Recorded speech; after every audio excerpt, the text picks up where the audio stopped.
बरसे बरसे हो बदारवा चुअत है बांगला। बरसे बरसे हो बदारवा चुअत है बांगला। चुअत है बांगला हो चुअत है बांगला।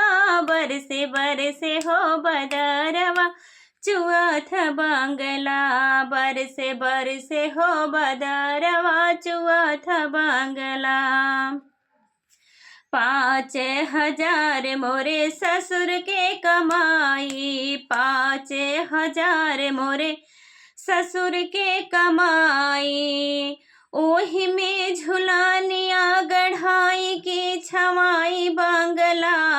ओही में झुलानिया गढ़ाई की छवाई बांगला। बरसे बरसे हो बदरवा चुअत बांगला। बरसे बरसे हो बदरवा चुअत बांगला। चुअत बांगला हो चुअत बांगला।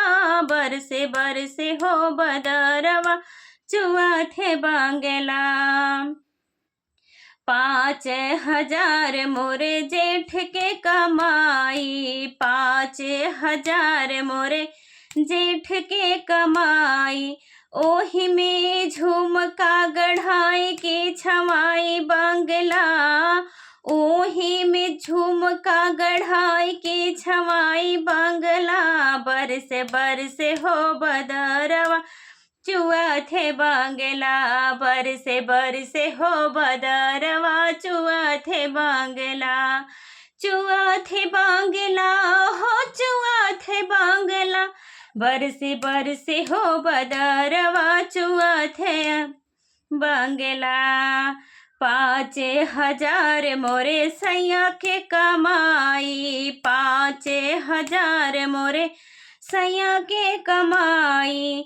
ओही में झुमका गढ़ाई के छवाई बांगला।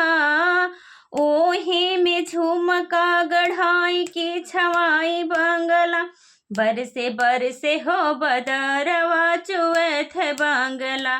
बरसे बरसे हो बदरवा चुअत बांगला।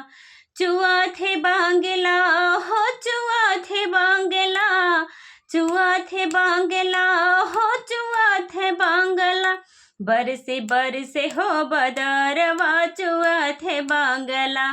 बरसे बरसे हो बदरवा चुअत बांगला। बरसे बरसे हो बदरवा चुअत बांगला। तो ये नाच गीत आप सभी को कैसा लगा? बहुत ही छोटा सा है, तो प्लीज़ आप लोग से रिक्वेस्ट है कि आप लोग मेरे गीत को फुल वॉच कीजिएगा और अपना प्यार दुलार आशीर्वाद इस छोटी सिस्टर को भी दीजिएगा। तो आप सभी लोग से जय माता दी, हर हर महादेव, जय श्री कृष्णा, राधे राधे।